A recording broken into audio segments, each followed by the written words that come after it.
Assalamualaikum warahmatullahi wabarakatuh. Perkenalkan, nama saya Damar Kandi dari kelas IK 23A. Nah, saya akan menjelaskan bagaimana cara membuat sistem direktori dengan akses terbatas untuk beberapa tim. Nah, alat atau teknologi yang saya gunakan yaitu menggunakan VirtualBox dan juga Linux Ubuntu. Nah, tujuan pembuatan sistem direktori ini yaitu untuk mengelola perizinan file dan direktori menggunakan grup dan izin RWX, di mana R adalah read, W sama dengan write, X sama execute.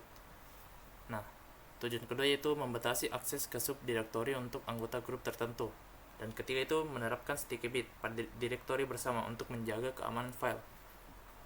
Sticky bit ini mencegah pengguna lain untuk menghapus file yang dibuat oleh pengguna lainnya. Lanjut, berikut struktur direktori yang saya akan buat, yaitu di sini terdapat direktori utama yaitu NIM saya, dan terdapat 4 direktori, yaitu direktori share, tim A, tim B, dan tim C. Nah, dapat kita lihat di sini aksesnya ini sudah di setting, di mana untuk direktori shared itu sudah diaktifkan sticky bit dan tim A, dan pada direktori tim A, tim B, dan tim C hanya bisa diakses oleh grup dan ownernya. Nah, langkah-langkah pembuatan sistem direktori sebagai berikut. Langkah pertama tentu saja login ke Ubuntu VirtualBox. Nah, selanjutnya itu langkah kedua itu memulai script log. Nah, kegunaan dari script log ini yaitu untuk menyimpan atau sebagai history perintah-perintah yang kita gunakan dalam terminal. Jadi ketika script log ini dimulai, yaitu perintahnya ini script session.log, maka perintah selanjutnya akan disimpan di file session.log ini. Oke, selanjutnya pada langkah ketiga itu pertama-tama kita akan membuat struktur direktori utama. Nah, begini caranya, itu menggunakan perintah makdir dengan namanya. Setelah itu kita masuk ke direktori utama dan membuat 4 direktori, subdirektori, tim A, tim B, tim C, dan share. Nah, beginilah isi dari direktori utamanya. Perizinannya belum disetting, kepemilikannya belum disetting juga, dan untuk folder share-nya belum diaktifkan sticky bit-nya. Nah, langkah keempat yaitu kita membuat grup untuk pengguna nanti. Kita membuat grup tim A, tim B, dan tim C. Nah, begini cara untuk membuat grupnya, itu menggunakan sudo superuser dan grup add, berarti menambahkan grup baru.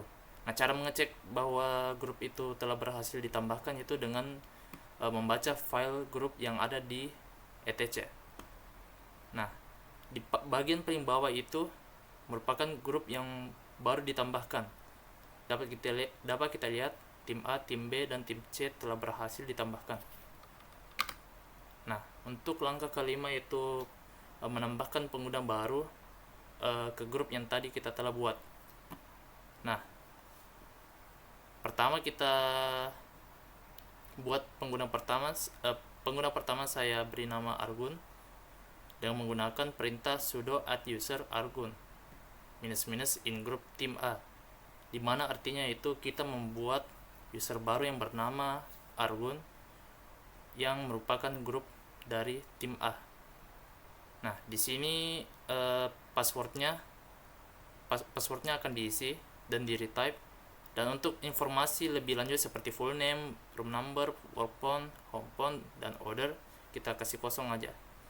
Nah, cara untuk mengecek bahwa user ini berhasil dibuat dan telah masuk ke grup tim A, yaitu dengan menggunakan perintah groups. Di sini kita lihat bahwa Argun termasuk grup tim A dan users, ya, karena memang Argun termasuk pengguna. Nah, alasan saya mengapa tidak menggunakan user add, karena saya sudah mencoba menggunakan perintah user add, tetapi terdapat masalah, yaitu pengguna saya tidak bisa cd ke semua directory. Itulah mengapa saya menggunakan add user.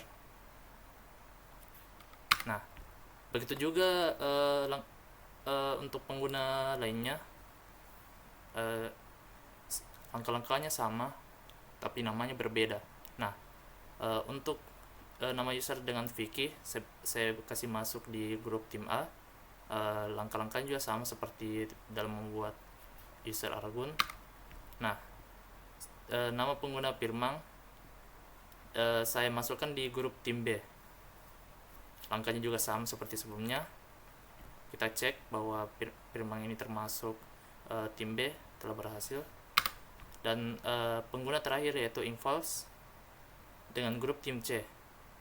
Nah, di sini pengecekan grupnya telah berhasil.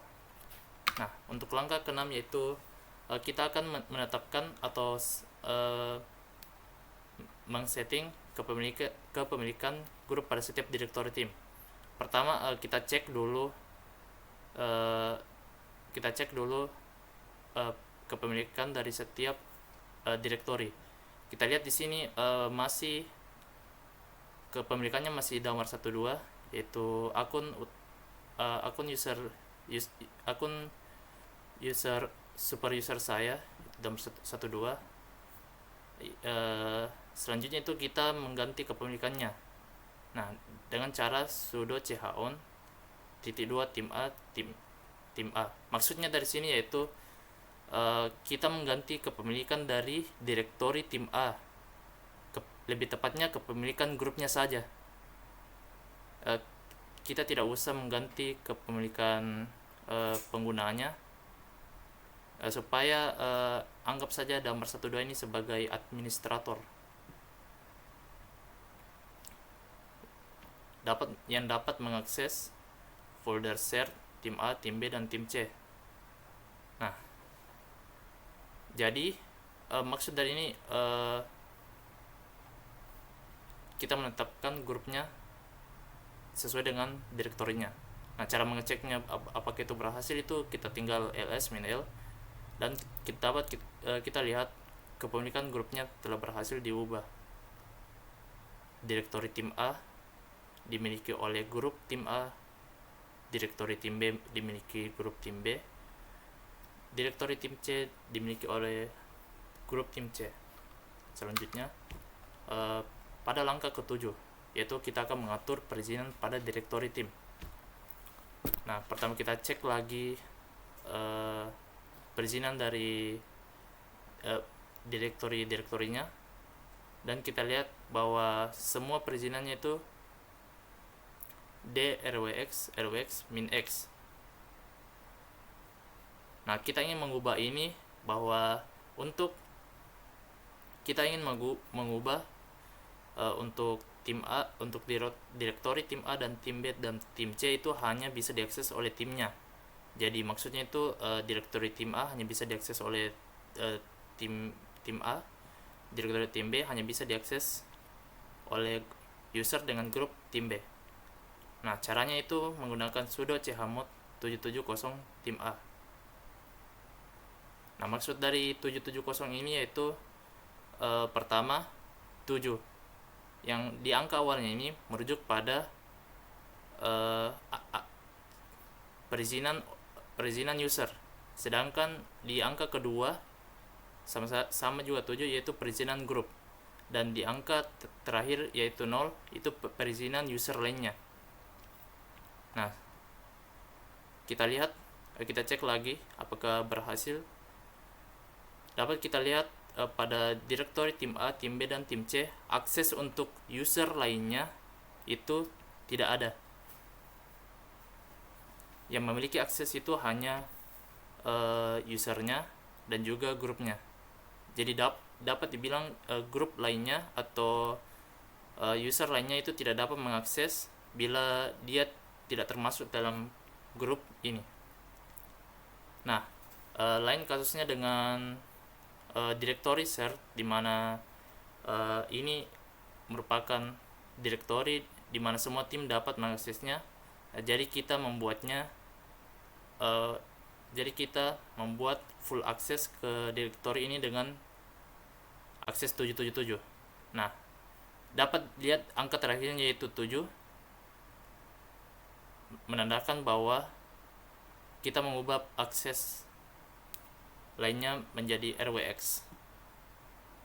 Misal kenapa ini 7, maksud dari 7 ini yaitu X itu bernilai 1, W itu bernilai 2, dan R itu bernilai 4. Nah, selanjutnya itu langkah ke-8. Bagaimana cara kita menerapkan sticky bit pada directory bersama. Nah, caranya sih tinggal menambahkan 1 pada chmod. Sudo chmod 177 cert. Nah, sebenarnya di sini ketika kita memberikan perizinan kepada direktori itu, defaultnya itu di depan sini adalah bisa saja di sini 0. Itu berarti kita tidak mengaktifkan sticky bitnya. Ketika kita membuatnya jadi kita menambahkan 1 di depannya, yaitu kita menambahkan sticky bit. Nah, cara mengecek bahwa direktori itu telah menerapkan sticky bit yaitu pada akses lainnya itu terdapat huruf T. Nah, seperti yang tadi saya jelaskan bahwa sticky bit, jika suatu direktori diterapkan sticky bit, ketika misal seperti kayak user Argun membuat file di user Argun dengan grup tim A membuat file di directory shared ini. Nah, user dengan grup lainnya itu seperti Firman dan Ingvals itu tidak bisa menghapus atau nge-write file yang dibuat oleh Argun. Seperti itu. Selanjutnya itu, kita akan menguji akses pada setiap user. Tadi ada 4 user, jadi kita akan login satu persatu ke user tersebut. Tetapi hal yang pertama kita lakukan itu kita membuat dulu file di dalam directory bersama. Nah, saya membuat file dengan touch cert/maincert.txt. Ini nama filenya. Dan kita cek apakah file tersebut telah berhasil dibuat di folder di directory cert. Nah, ini filenya telah ada. Dan selanjutnya, kita login ke user Argun dulu dengan grup tim A. Nah, kita pertama begini cara login ke user Argun, yaitu menggunakan perintah SO dan nama usernya, dan kita mengisi passwordnya.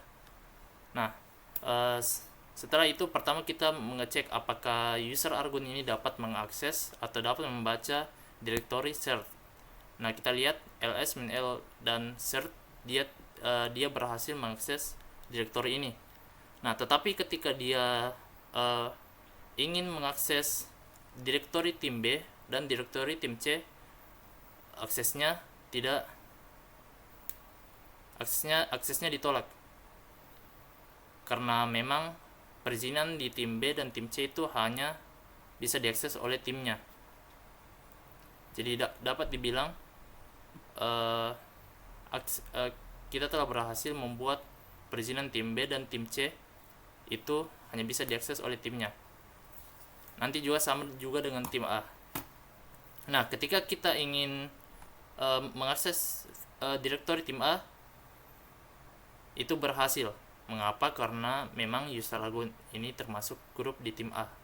Nah, setelah masuk di directory tersebut, itu kita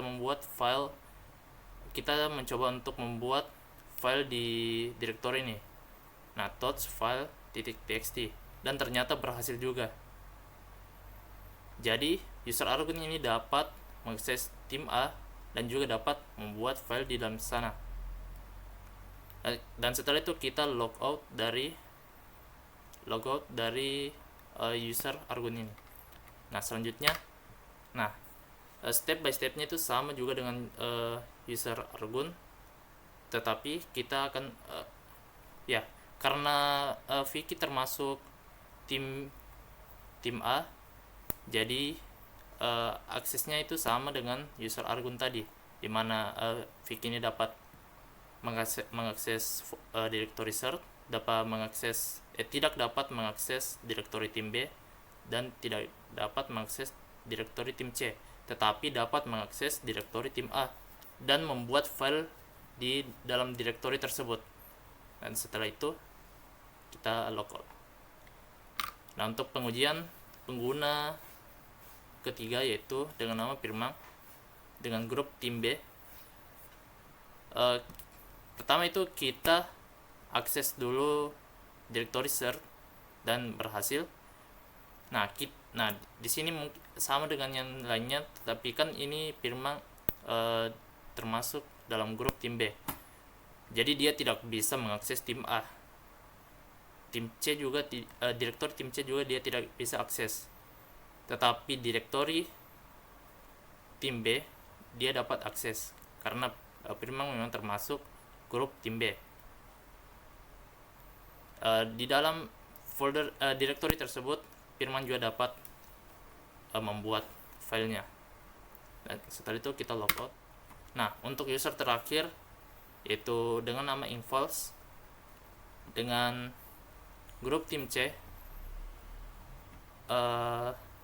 dia itu tidak bisa mengakses direktori tim A dan tim C. Sama seperti user lainnya, itu dia dapat mengakses direktori timnya sendiri dan juga dapat mengakses direktori cert. Nah,